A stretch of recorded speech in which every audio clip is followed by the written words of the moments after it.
हम एक नया क्वेश्चन देखते हैं जिसका नाम है relation between the focal length F and radius of curvature R for the spherical mirror. यहाँ मैंने हमारा टाइम वेस्ट ना हो इसलिए मैंने यहाँ एक फिगर ऑलरेडी बना के रखी है। आप देख सकते हैं यहाँ मैंने कॉनकेव मिरर बताया और कॉनकेव मिरर के सामने यह उसका पोल है, ये फोकल लेंथ है और ये रेडियस सेंटर ऑफ कर्वेचर है।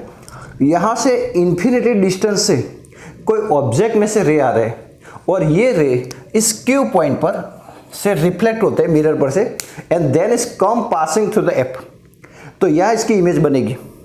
तो यह आप देख सकते हैं ये एंगल इंसिडेंट एंगल और ये रिफ्लेक्टेड एंगल दोनों एंगल सेम होते हैं। यहाँ से मैंने सी से एक परपेंडिकुलर लाइन ड्रॉ करी, नॉर्मल बोलते हैं। तो ये और ये आप कुछ पढ़े थे, जेड बनता है तो अल्टरनेटिंग एंगल होते हैं। तो ये एंगल और ये एंगल सेम होंगे। तो आप बच्चों एक 9th स्टैंडर्ड के अंदर कुछ पढ़े थे, तो ऐसा कोई ट्रायंगल होता है। तो ये जो एंगल होता है तो इसका कोई भी नाम दे दो, चलो ए बी सी और ये डी। बच्चों इंपॉर्टेंट क्वेश्चन है। तो यहां आप मान लो ये 20 है, ये 30 है, तो ये कितना होगा? तो इस एंगल को हम बोलते हैं एक्सटीरियर एंगल। एक्सटीरियर एंगल, ये एक्सटीरियर एंगल क्या होता है? तो आप पढ़ चुके थे प्रीवियस क्लासेस के अंदर का exterior angle is the sum of the interior angle. ये दो एंगल का हम सम करें तो ये होता है। तो 20 प्लस 30 तो ये कितना होगा? 50। तो वैसे ही यहाँ है। तो ये जो है वो एक्सटीरियर एंगल है किसका? तो इन दोनों का। तो थीटा प्लस थीटा तो कितना होगा? 2 थीटा। अब एक और आप बताए थे, जे पढ़े थे जेड। तो अगर ये थीटा है तो ये भी थीटा होगा। तो आप जानते हैं ये थीटा है तो देखो जेड बना ना ये जेड। तो ये जेड बना तो ये थीटा है, ये भी थीटा होगा ना। तो ये थीटा ऐसे हुआ और ये एक्सटीरियर एंगल तो थीटा प्लस थीटा 2 थीटा होगा। अब इस फिगर पर से हम देखते हैं। तो as show in the figure a rays a parallel of the principal axis coming from the infinity distance and image is form at the focus. अब इन्फिनिटी डिस्टेंस मतलब कोई दूर बाहर से है, यहाँ हमने मिरर लगाया है तो कोई बाहर से कोई पेड़ है उसकी इमेज यहाँ से आ रही है रेज, और वो रेज यहाँ से रिफ्लेक्ट होगी, यहाँ से पास होते तो इसकी इमेज यहाँ बनेगी, वो ऑब्जेक्ट। तो हमें दोनों के बीच का रिलेशन फाइंड करना है। अब कैसे करेंगे? तो यहाँ मैं ट्राइंगल का यूज करता हूँ। तो आप देख सकते हैं इन एंगल, तो यहाँ मैं लेता हूँ क्यू सी एन डी। अब यह एक बात समझो, ये दोनों के बीच का एंगल बहुत ही मतलब डिस्टेंस बहुत कम होता है, तो मैं डी अप्रोक्सीमेटली पी लिख सकते हैं because the distance between the D and P is very small. अब स्टूडेंट्स आप देख सकते हैं कैसे करेंगे। तो यहाँ हम लेते हैं, तो अब देखो ट्राइंगल, मैं यह लिखता हूँ ट्राइंगल, ये लेता हूँ Q C D. In triangle Q C D, in triangle Q C D तो क्या लेंगे? तो मैं ले लेता हूँ यार tan theta. So tan theta is equal to, तो आप जानते हैं opposite side upon adjacent side. So tan theta is equal to opposite side मतलब, तो ये जो है ट्राइंगल क्यू सी डी में, तो ये थीटा है तो ये इसका क्या होगा? ये 90 का एंगल है तो ये क्या होगी? Opposite side. तो ये ऑपोजिट साइड तो ये क्या होगी? एडजेसेंट। तो ये हमारी एडजेसेंट साइड है, क्या होगी? तो ये सी डी। तो आप लिख सकते हैं ऑपोजिट साइड क्यू और डी अपॉन में एडजेसेंट साइड ये, तो यहाँ आर लिखा है, या आप सी पी भी लिख सकते हैं। So tan theta is equal to, तो आप Q D upon C P ना लिखना तो आप आर लिख सकते हैं। अब यहां हम कह सकेंगे कि if theta is very small, अगर थीटा वेरी स्मॉल हो तो यहां हम tan थीटा की जगह इज इक्वल टू थीटा लिख सकते हैं। तो मैं लिख देता हूं और theta is equal to Q D upon R. ये हम इक्वेशन 1 कह देते हैं, इक्वेशन नंबर 1 कहता हूं मैं इसको।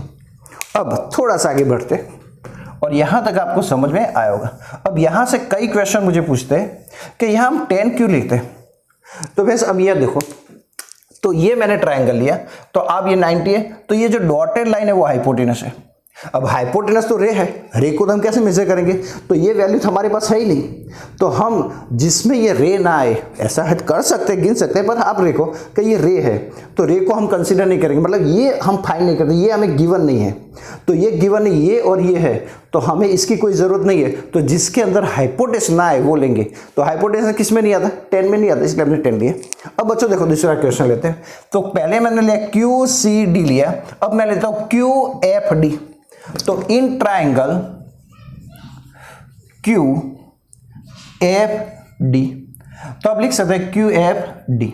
तो हम लिखेंगे tan theta is equal opposite side upon adjacent. तो यहां मैं लेता हूं ये टेन टू थीटा, देखो ध्यान से टेन टू थीटा है, तो tan two theta is equal opposite side इसकी, तो इसकी ऑपोजिट साइड यही आएगी, तो क्यू डी अपॉन एडजेसेंट क्या होगी, तो एडजेसेंट हमारी ये है, तो कितनी होगी, ये है, तो एफ है, तो ये एफ लिख दिया। अब यहां theta, if theta is very small